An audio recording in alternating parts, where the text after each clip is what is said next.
مقبوضہ کشمیر میں ڈھونگ انتخابات کے تینوں مراحل مکمل ہو چکے ہیں اور اس کے بعد جو نتائج ہیں وہ بھی سامنے آ گئے ہیں۔ نتائج کے مطابق نیشنل کانفرنس اور جو کانگریس ہے اس نے جو ہے بظاہر میدان مار لیا ہے اور اس نے میجورٹی حاصل کر لی ہے، جبکہ پی ڈی پی کو بری طرح شکست کا سامنا کرنا پڑا ہے۔ انڈیپینڈنٹس جو ہیں انہیں بھی اس طرح سے ریزلٹس نہیں ملے جس طرح وہ توقع کر رہے تھے۔ انجینئر رشید اور باقی جو لوگ ہیں ان کے حوالے سے بھی بات کی جائے تو ان کو بھی خاطر خواہ نتائج نہیں مل سکے۔ اسی طریقے سے وہاں پہ جو سب سے بڑی لوزر پارٹی جس کو ہم کہہ سکتے ہیں وہ بی جے پی رہی ہے۔ بی جے پی کیوں لوزر پارٹی رہی ہے؟ اس لیے کہ اس نے 10 سال تک انتخابات نہیں ہونے دیے۔ 10 سال تک اس نے انتخابات اس لیے نہیں ہونے دیے کیونکہ وہ ہندو وزیر اعلیٰ لانا چاہتے تھے اور اس کے لیے ٹھیک 5 سال انہوں نے کام کیا۔ 5 سال کے اندر انہوں نے ڈی لمیٹیشن کمیشن بنایا جو برعکس تھا جو انڈین پارلیمان ہے اس کے قوانین کے۔ اسی طریقے سے انہوں نے 4.2 ملین ڈومیسائلز ایشو کیے، نئی ووٹر لسٹیں مرتب کی اور نئے ووٹرز کا اندراج کیا گیا تاکہ اس کا ووٹ بی جے پی کو پڑے، اور ری آرگنائزیشن ایکٹ لایا گیا، نئے قوانین وہاں پہ لائے گئے، نیز تمام ہتھ کنڈے وہ استعمال کیے گئے جس کی وجہ سے بی جے پی کا ووٹ بینک بڑھایا جا سکے، اس کی سیٹس بڑھائی جا سکیں، اور جس کا اختتام جا کر ہونا تھا ہندو وزیر اعلیٰ کے اوپر، جس کا نعرہ بی جے پی نے لگایا تھا، جس کا نعرہ آر ایس ایس لگا رہی تھی، لیکن نتیجہ یہ نکلا کہ بی جے پی کو شکست فاش کا سامنا کرنا پڑا۔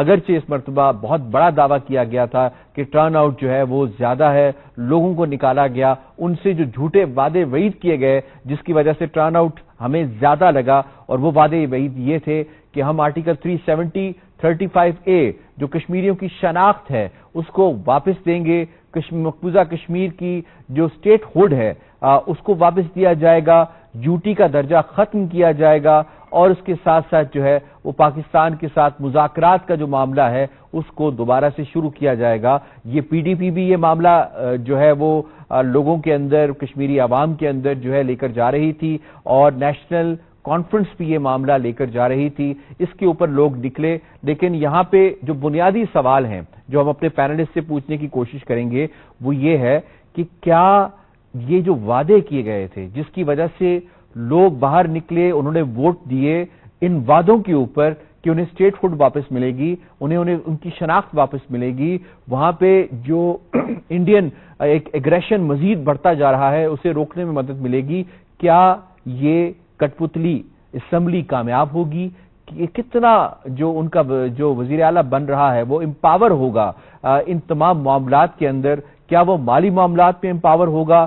کیا وہ ایڈمنسٹریٹو معاملات میں امپاور ہوگا؟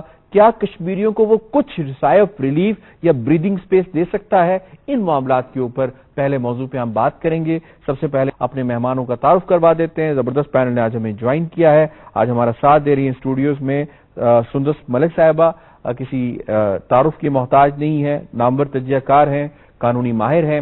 ہمارا ساتھ دے رہے ہیں عبدالحمید لون، کشمیری رہنما ہیں۔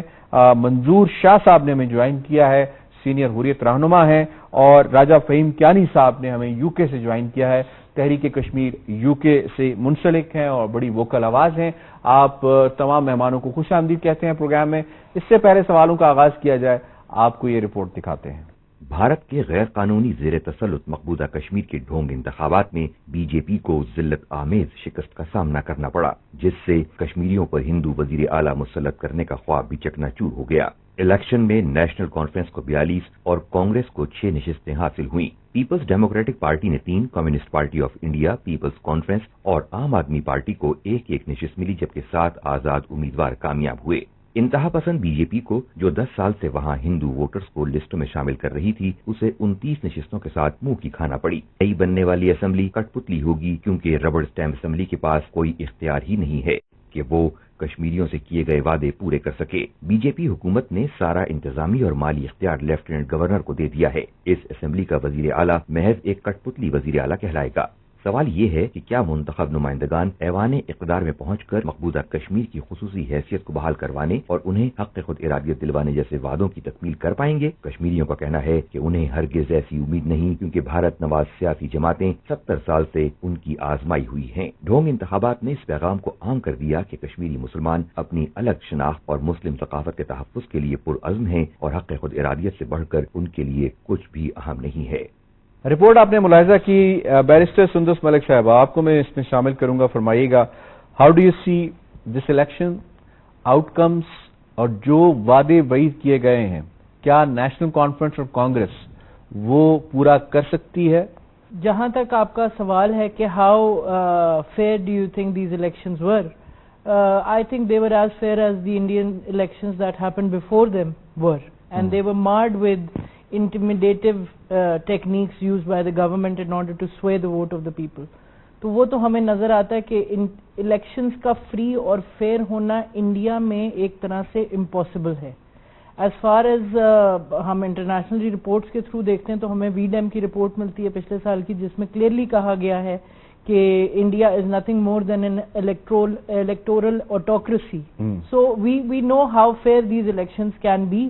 اور جیسے کہ آپ نے اپنے انٹروڈکشن میں بھی کہا کہ 10 سال استعمال کیا گیا الیکشنز کے ڈیلے کو، اور 5 سال سے متعدد کوششیں کی گئیں کہ کسی طرح whether that be through demographic changes, whether that be through gerrymandering in the Delimitation Commission، ہمیں سب جگہ سے نظر آتا ہے کہ بی جے پی اور آر ایس ایس اپنا ایجنڈا جو ایک ہندوتوا کشمیر بنانے کا ہے اس کو پرسو کرتے ہوئے ہمیں نظر آئے۔ اب جہاں تک آپ نے کہا کہ یہ الیکشن جو جیتے ہیں اور ان کے وعدے جو ہیں، جہاں تک نیشنل کانفرنس اور کانگریس کی بات ہوتی ہے، تو پچھلے 75 سال سے کشمیریوں کو یہ بات تو اب تک سمجھ جانی چاہیے کہ یہ وعدے 75 سال پہلے شیخ عبداللہ اور نہرو کی صورت میں بھی کشمیریوں سے کیے گئے تھے، جب ان کو کہا گیا تھا کہ the free and fair plebiscite ordained by the United Nations will be happening swiftly، اور ان کو یہ فیصلہ کرنے دیا جائے گا کہ وہ پاکستان کے ساتھ اسیڈ کرنا چاہتے ہیں یا ہندوستان کے ساتھ۔ یہ دھوکہ ہمیں پچھلے 75 سال سے دیا جا رہا ہے، اور جو ابھی بھی کانگریس اور نیشنل کانفرنس وعدے کر رہی ہے، میرا اس پہ چھوٹا سا یہ سوال ہے that how will you counter the huge demographic change which has taken place within the Kashmir and Jammu Valley, you know.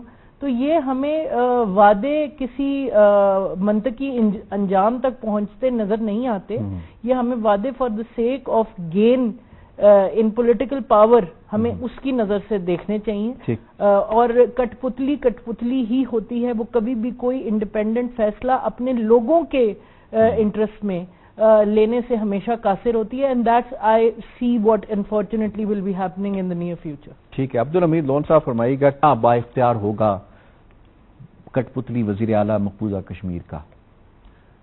دیکھیں، جموں کشمیر کی اسمبلی ایک نمائشی اسمبلی ہے۔ 5 اگست 2019 کے بعد ہندوستان نے سارے اختیارات اپنے پاس لیے ہیں۔ اب ایل جی سنہا وہاں کا جو ہے نا وہ ساری جو کرتا دھرتا ہے، اب یہ بے اختیار ہوگی، کوئی اختیار نہیں ہوگا، سارے اختیارات دہلی کے پاس ہوں گے۔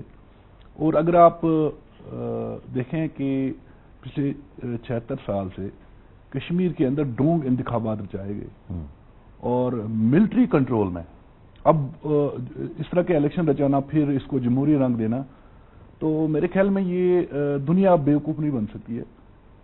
اور وعدے یا چلیں دنیا تو بیوقوف نہیں بن سکتی، لیکن کشمیریوں کے ساتھ انہوں نے وعدے کیے کہ ہم اقتدار میں آ کے آپ کو یہ کچھ چیزیں ہیں وہ دیں گے۔ کیا وزیر اعلیٰ اس پاور میں ہوگا کہ وہ ان وعدوں کی تکمیل کر سکے جو وعدے کر کے، چاہے وہ عمر عبداللہ کو بنا دیا جاتا ہے وزیر اعلیٰ یا کسی کو بھی بنا دیا جاتا ہے، کیا وہ ان وعدوں کی تکمیل کر پائے گا؟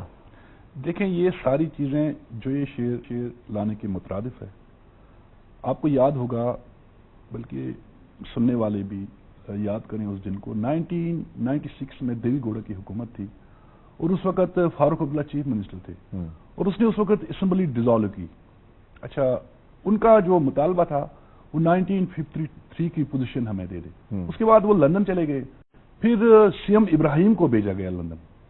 سی ایم ابراہیم اس وقت کابینہ میں تھے دیوی گوڑا کے، وہ فاروق عبداللہ کو منا کے لائے کہ آپ الیکشن میں آئیں، اور آپ اسمبلی سے قرارداد پاس کریں، ہم اس کو جو ہے نا وہ امپلیمنٹ کرائیں گے۔ اچھا، اس کے بعد فاروق عبداللہ واپس آئے، اور اس کے بعد جب الیکشن بھی جیتا، اسی دوران دیوی گوڑا کا تختہ پلٹ گیا، واجپئی آ گیا، پھر اسمبلی سے قرارداد پیش ہوئی اور ہندوستان نے اس کو رد کیا۔ ہندوستان پہ اعتماد نہیں کیا جا سکتا۔ آج کی ڈیٹ میں یہ سارے اقدار کے لیے کر رہے ہیں۔ آج کی ڈیٹ میں اگر آپ دیکھیں، کانگریس نے کوئی مقابلہ نہیں کیا جموں کے اندر بی جے پی کا۔ یہ ملی بھگت ہے ان کی، یہ نہیں کر سکتے، یہ بس اقدار کے مزے لوٹنے ہیں۔ کشمیریوں کے ساتھ جو بھی ہوتا ہے، اس کا ایک ہی حل ہے کہ عوامی ایجیٹیشن، انتفادہ ہو، وہاں سول نافرمانی ہو، لوگ نکلے۔ آئے روز مرنے سے بہتر ہے ایک ہی دفعہ مر جائیں۔ یہ لوگ ہمیشہ سے اس قبضے کو دوام بخشتے رہے، ہندوستان کے ہمیشہ سے وفادار رہے۔ اگرچہ ہمیں جمہوریت پہ یقین ہے، لیکن اس نام نہاد جمہوریت پہ نہیں جو فوجی کنٹرول میں ہو، جہاں پر ان کی ایجنسیاں انوالو ہو۔ آج کی ڈیٹ میں بھی لوگوں نے دیکھا کس طرح سے کس کو جتایا گیا ہے، کہاں پر۔ نیشنل میں آپ یہ کہنا چاہتے ہیں کہ جو وزیر اعلیٰ ہے وہ کوئی ڈیلیور نہیں کر پائے گا، کچھ بھی نہیں کرے گا، تو لہٰذا آپ دیکھ لیں۔ منظور شاہ صاحب کو میں شامل کروں گا، فرمائیے گا 370 جو ہے وہ انڈین پارلیمان نے بی جے پی کے انیشیٹو کے اوپر وہ ختم کیا، اور پھر ان کی سپریم کورٹ نے اس کو اپ ہیلڈ کیا۔ تو یہ آپ ذرا ہمارے دیکھنے والوں کو سمجھائیے کہ ایک انڈین پارلیمان جو 335A اور آرٹیکل 370 ختم کرتی ہے، اسے مقبوضہ کشمیر کی کٹ پتلی اسمبلی کیسے واپس دلا سکتی ہے؟ آرٹیکل 370 اور 35A جو انہوں نے ایبروگیٹ کیا، اس کا جو انہوں نے میتھڈالوجی اختیار کیا وہ بنیادی طور پر غیر قانونی تھا۔ نہیں، وہ تو ہم سب کو پتا ہے کہ انہوں نے غیر قانونی، انہوں نے کنسینٹ نہیں لی، کنسینٹ نہیں دی گئی، اپنا بندہ بٹھایا، اس سے لے کے کب کر لیا۔ سوال یہاں یہ بنتا ہے کہ وعدہ تو یہی تھا نا کہ ہم آپ کو آپ کا آرٹیکل 370 واپس دلائیں گے، الیکشنز کا مینیفیسٹو بھی یہی، وعدہ بھی یہی۔ تو یہ جو قانون ساز اسمبلی مرز وجود میں آئے گی، ابھی یہ جو حلف اٹھائیں گے، اس کے بعد ان کی کتنی سکت ہے کہ یہ آرٹیکل 370 انڈین پارلیمان کے منہ سے واپس لے کے اور کشمیریوں کو دے سکیں؟ دیکھیں، اس میں دو چیزیں ہیں۔ ایک تو یہ کٹ پتلی حکومت ہوگی، بہت کمزور حکومت ہوگی۔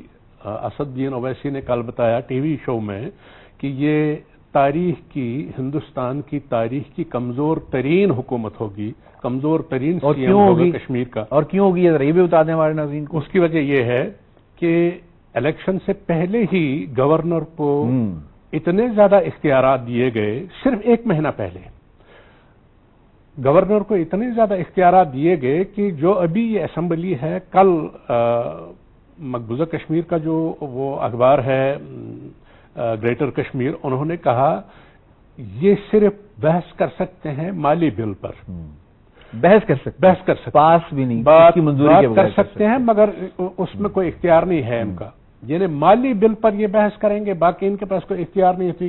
یہ کیسے بھارتی سپریم کورٹ کے فیصلے کو نل اینڈ وائڈ کریں گے؟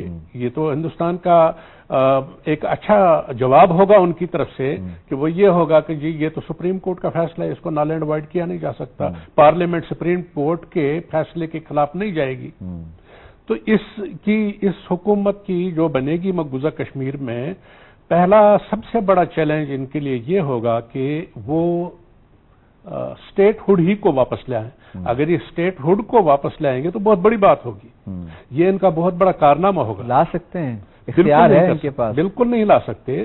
دیکھیں، گورنر کے پاورز کی موجودگی میں جب اس اسمبلی کی کوئی حیثیت ہی نہیں ہے، کوئی قرارداد یہ پاس نہیں کر سکتے، یہ کوئی بل بنا نہیں سکتے، یہ کوئی چیز نہیں کر سکتے، یعنی کوئی قانون سازی نہیں کر سکتے، قانون سازی کا اختیار ہی نہیں ہے۔